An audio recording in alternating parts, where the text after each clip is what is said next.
Hey everyone, so back with another episode. We are with Ivan Dizdar from Arizona Western. How's it going, Ivan? Doing great, doing great. Thank you so much for having me. Yeah, no worries. So Arizona Western's a junior college program here in Arizona where I'm based. I've worked with Ivan in the past and currently working with him with some players. So it's great to have him on, give his insight on the junior college route and his experience. So, Ivan, just to start off, can you give us a little bit of a background on yourself? You know, your badges, your coaching career, playing career, just kind of an overview for any of those that may watch this. Absolutely. I started playing with Thunderbird High School. I won't go back into my youth, but coached a little bit of rec while I was in high school. Got recruited to Yavapai College, which was a NJCAA Division I team. We won 2 national championships, so back to back in my time.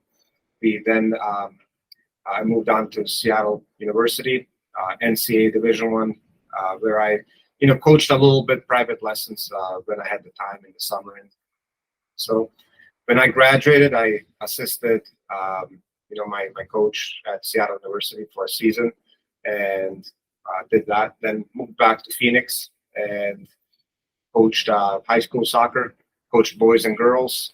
I did really well there. I was at Thunderbird High School where we had an undefeated conference. Then I moved to another high school to coach girls soccer for a little bit. And the way I started coaching college again was I reached out to my former coach at Yavapai College and assisted him for a season. And then we did really well that year, winning conference. And there was opening in Phoenix at Paradise Valley Community College, where I took the head coaching job for the women's program. We won back-to-back region titles there, won a district title there, went to nationals, had a really successful year. And then I moved on to Arizona Western College here, which we also won back-to-back conference, back-to-back region. And, this year was a really good year. We were undefeated, ranked top 20 all season, 14-0-1 record, and had a very, very successful year and looking to build on that. In the meanwhile, coaching education-wise, I completed my UEFA B and my UEFA A, so I'm really excited about that as well. I would consider those very elite coaching licenses because of just the level of instructors that we had at the courses, and the amount that I learned is incredible. So I was very happy to have that, and definitely helped me and shaped me to be the coach that I am today. So. Yeah, and I think that shows the quality of coaches that are associated with junior college programs, right? Like, we talk to a lot of players who their heart's set on Division I or Division II even, they maybe don't consider junior college, but when you look at the bigger picture, you have someone like yourself who has tremendous success at pretty much every program he's been to, but also holds a UEFA A license. And I've saw the detail you go into with your players in terms of statistics and tracking and all that stuff. So it replicates a Division I program essentially. So I think, that's why I wanted to get you on the call to kind of provide some insight on just how high the level of coaching at some of these junior college programs are.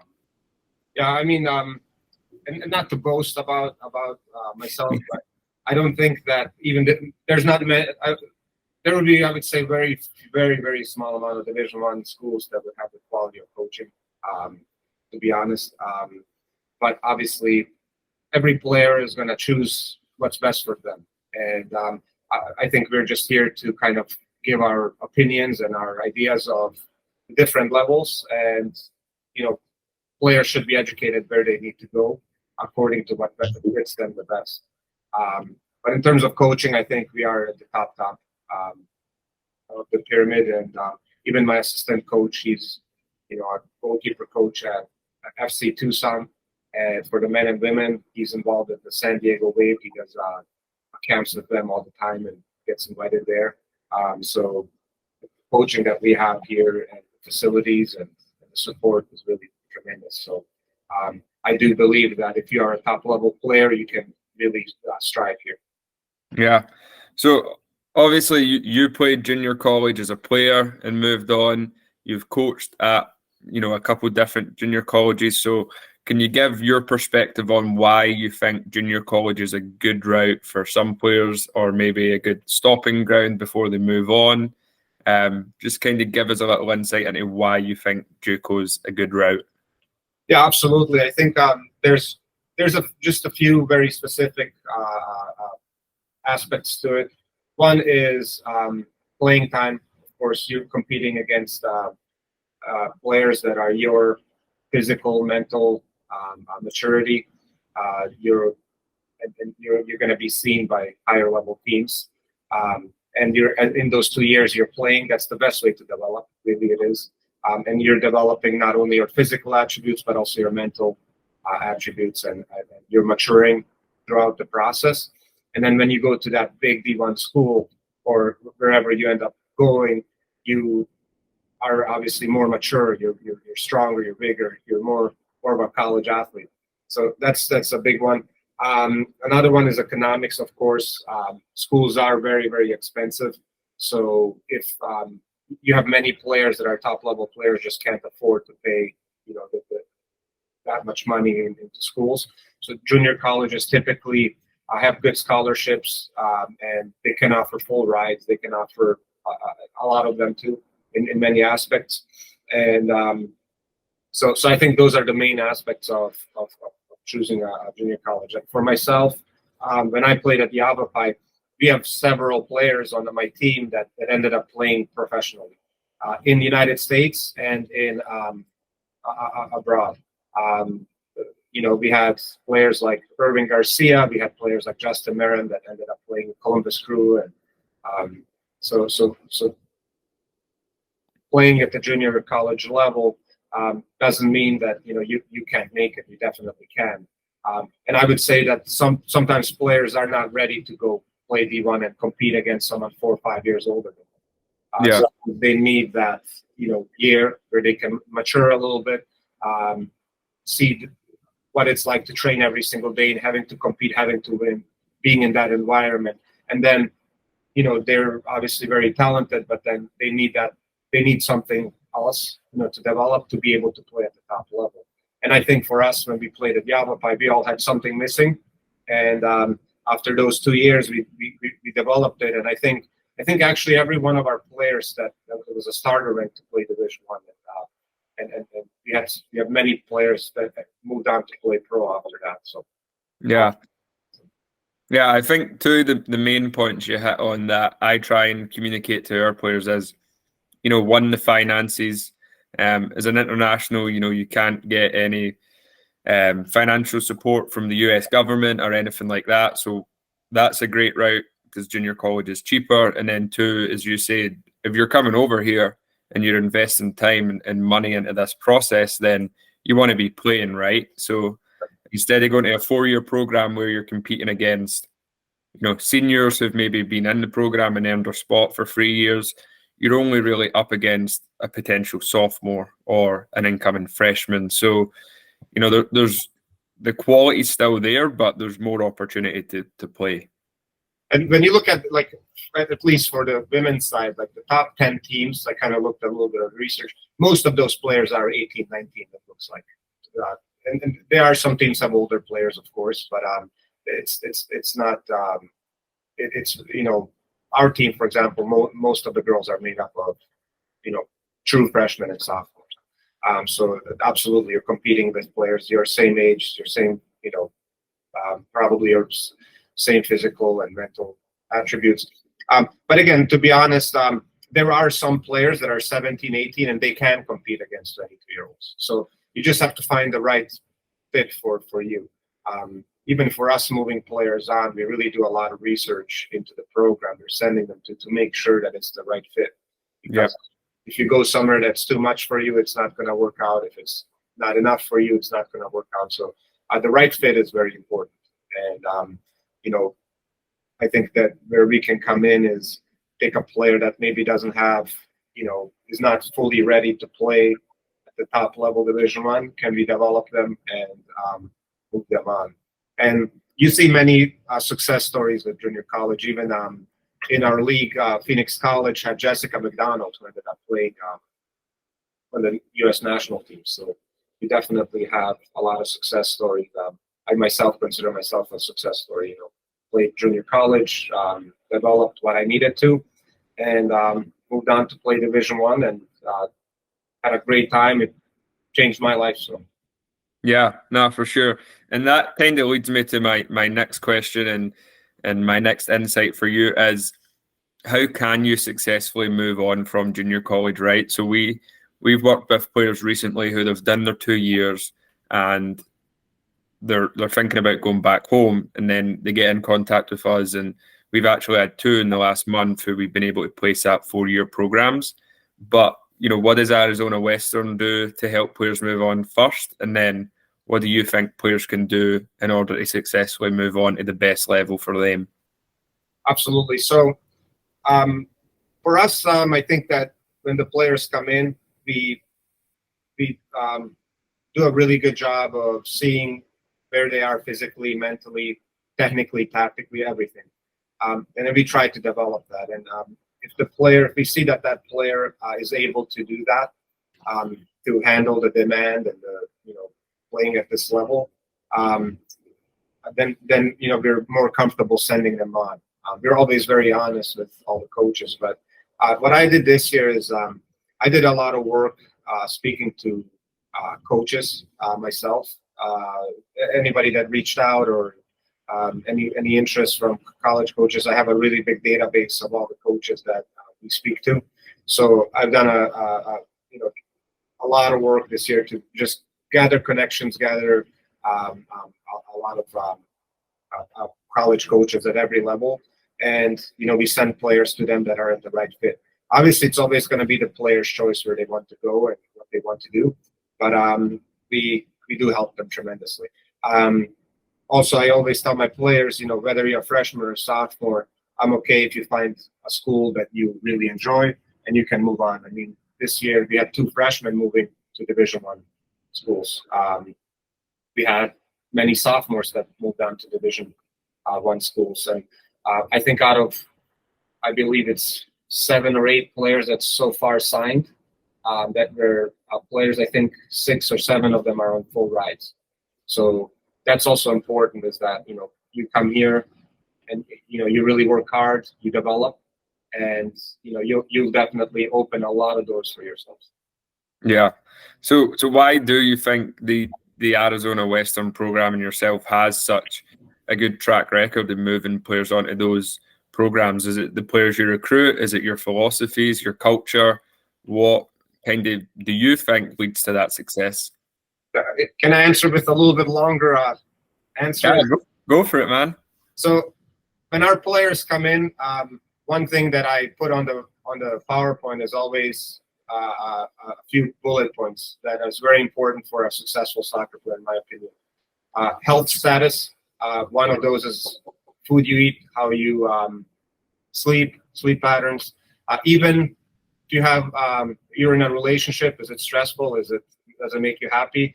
All those things I think are important to have.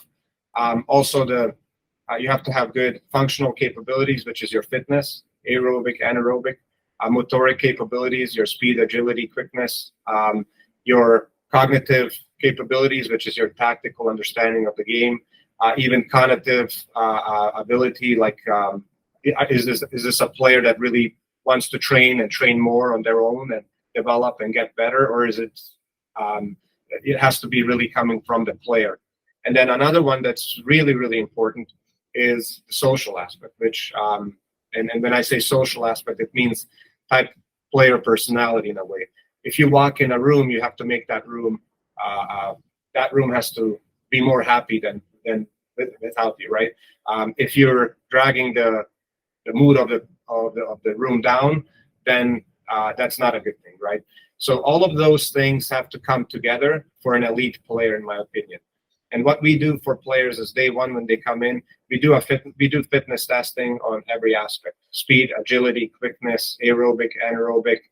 We even do functional movement screens to make sure that the players are have the strength and flexibility that they need on a daily basis. We do everything in terms of the physical aspect of the player. We then have a packet for them available so that they can go over everything, and they are kind of judged compared to where they are now and where the elites are. So they know what's really good, what's average, what's below average, and all of that. We then give them a plan of how we're going to develop those aspects with them. When I say that is, they need to, obviously, player needs to exactly know where they are and where they need to go. And it has to be planned. Every single player is different, so you can't use a cookie cutter approach for any player. Every player is different. You have to train them differently. And I think that we're able to do that here at Arizona Western College. And then obviously there's the technical and tactical side of the game that we also develop through training sessions and games. We film our training sessions, we film our games, and there's a detailed breakdown of every game. And I can even go on to the statistics that we use, if you'd like, after every game, and how we rate players and how we teach them to create value for the team. But that is kind of what we kind of do. Just there's a lot more that goes on here, and it's more sophisticated. But we even use technology like GPS and heart rate monitors, where we make sure that we can gradually increase the player's performance, so that we're not overloading, underloading. Everything is designed properly. But finally, before anything else, level of perceived exertion is the most important one. So how does the player feel? How does the player feel in that day? We have to also make sure that before anything, we make sure that they're feeling good, they're feeling happy, and that they are able to carry out the duties, right? Because if someone's not happy and they're miserable, then obviously they're not going to give you the 100% that you need, and it's not good for the coaches, not good for the program, not good for the teammates. So, but it's sounds maybe complicated, but like it's the level of player we ask for, it's the level of mentality we ask for, and I think that's the reason we move players on and under full rights, because when coaches look at our player, they immediately know that, okay, this was a very well coached person. This is a very well coached person that can play at our level, and they're coming already at a high level, and I don't have to teach them basics. Yeah. Sorry for the long answer. Hey, I appreciate the long answer, because it kind of goes back to my original question where we started off, like the level of junior college, the level of coaches like yourself, right? Like the detail that you go into, you don't get that at many programs, no matter what the level is, if it's NAIA, D2, D1. So I think that's a great perspective for people to really consider, junior college. Look how much detail some of these programs actually go into. It's not about what division they're in. It's, what's the culture, who's heading the program, what direction's the program heading in, right? Instead of, just a label, essentially. Absolutely. You have to, as a player, ask good questions, right? I think it's always important. What level is the coach? That I think, and are you compatible? Everything I just mentioned to you probably doesn't line up with a player that wants to kind of just come in and have a bigger personal life and go to school and then have a soccer as hobby, right? That we wouldn't be compatible. Doesn't mean the player is not a good person or the coach is not. It's just not compatible. So you have to find the right fit for yourself. When I played, I wanted to play pro, and that was my ambition. So when I spoke to Seattle U, they were like, "Hey, we got the Sounders here, we got Timbers, they're coming in, Vancouver Whitecaps." I was like, "I'm in," so because I wanted to play professionally. But you have to. But there's also players that just want to study and play just because of the social side of it. So you just have to find the right fit. That's the most important, I would say, aspect of recruiting. Yeah, and I feel like we're probably going to repeat ourselves here. Just with what we've spoke about in this chat already, but can you give me your insight into the different divisions, like NAIA, D2, D1? We get this question all the time, like, oh, I want to go D1 or I want to go D2, whatever it might be. Give kind of your insight on the difference at the levels, why a D1 school might be better than a D2 school might be better than a D1 school. Sorry, just kind of give your insight on the different divisions, I suppose. I don't know 100% all of their compliance, but I know, for example, at the Division One level, if you go that route, they're typically going to have a very large roster. So there's a lot of competition, and there's going to be a very big influx of age group. So you're going to have 18-year-olds, you're going to have 22-year-olds, and sometimes now with the COVID year that happened, maybe even older players. And you see a lot of rosters with the graduating seniors, right? So the typical practice is going to look like that, with a lot of number of players, many different age groups, and the demand is very high at the Division One level. So maybe you play 2 games a week, maybe on a Wednesday or Thursday early morning, you're going on a plane, you're traveling across the country, you're playing at, the next, you land, you have to practice, then you're doing homework at the hotel room, then the next day is a game, you finish the game, then next morning you're traveling to a different state, then you got to play another game the next day, and you're training in between, and then you fly back home late Sunday night, and you're exhausted, and you're doing homework on the plane, and Monday back to square one. So the demand is definitely very high, and it's not for everybody. That's the truth. The Division Ones, even in the spring, they're allowed to spend about 20 hours of training a week.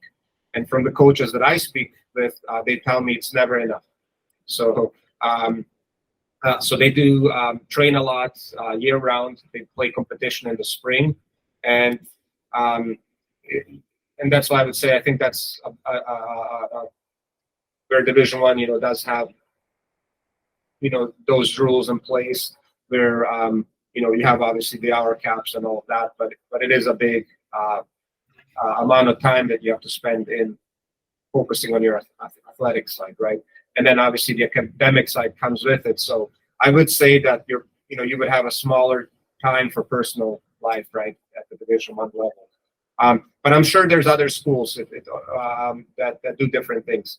It all depends on the coach and the culture that's in place, and as a player, you kind of have to ask those questions and discern where you want to go. I speak many times myself with players, and I explain to them what Arizona Western is like, and they say, hey, it's too much for me. I want to go somewhere that's where I can have soccer as maybe the third or fourth or fifth aspect to it. So it really depends on that. But in terms of Division One, you see kind of a lot of transfer students nowadays. I think that's the reason, is that when they go from club to college, it's a very, very big difference. Then you have to compete against such much older players, then the demand, then the fitness demand, then the school demand, right? So you have to really be strong physically, mentally, and educated very well to go in as a freshman and compete. And there are players that can, absolutely, but it's something that you have to really, I would say, have a serious conversation about what you want out of it and where you are at the moment, and see if you will be a good fit for it. Yeah, and it's funny because I had a podcast episode, last week with a coach that I worked under who worked at the University of Arkansas for a season, and he explained it the exact same as you, right? It's the commitment level. It's the social life's not going to be there as much as maybe an NAIA. So it really is for those players who are committed to the sport, and it's their number one priority. Yeah, absolutely. I mean, I think a little bit nowadays you see a lot of players, they want to show, hey, I'm going D1, right? Like they want to post it on social media, and that's what it is. But they're more interested in the title than the work that comes with it. And then a lot of times players, they go into too high of a level too soon, and they end up not making it, right? So I think there's a level for everyone, and it's the right way to do things. And I think players have to follow what's the right pathways versus the what is best looks on social media. Or so I think that's something to kind of think about as well. Yeah, totally agree. So just kind of to moving on, I don't want to take up too much of your time. I know you're a busy guy. So kind of just to finish off, what does next year look like for Arizona Western? Are you done recruiting? Are you kind of getting set for the season? Obviously, we spoke a little before this, and I know you guys already have a team meeting tonight. But kind of what does the next season look like for Arizona Western? So when I recruit, I try to, and it's a big try to. I try to recruit two players for every position, and we had a meeting with the coaches and said we have a very high standard after the year we had, and we only want players at a certain level. They have to come from a certain level academy that gives us kind of assurance that they're going to come in and be able to handle it here.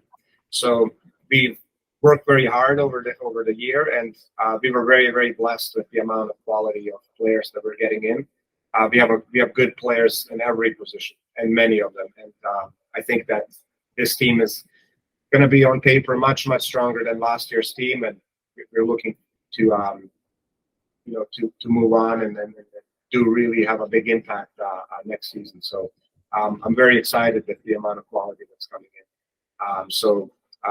And I don't know if you want to mention the player that, but I don't know if it's a secret or not. But yeah, I mean, I won't say names, but yeah, totally high level player. U19 international, high level women's soccer player, in Scotland. So I know the kind of players you recruit. I know even the ones down south. So honestly, me being in Arizona, I'm even excited for this next year because I'm going to come watch some of your guys' games. Obviously, we spoke about your kind of pre-conference schedule. So I'm going to come and watch some of those. So I think next year is going to be a pretty successful year for the program. Yeah, I can't wait. I mean, we just had some really good news, and lately as well, the level of players that are coming in is incredible. So I can't wait, and I know we'll make a big impact next season. So it'll be very exciting. Yeah. All right, Ivan. Well, I appreciate your time. As I said, I don't want to take too much of it up, but I think you've gave some great insight today into the junior college route, the level of coaches and players that exist in those divisions, and maybe, some good points on how to successfully move on for some players that could be watching this. So thanks a lot for your time. It's really appreciated. Thank you so much. I really appreciate everything.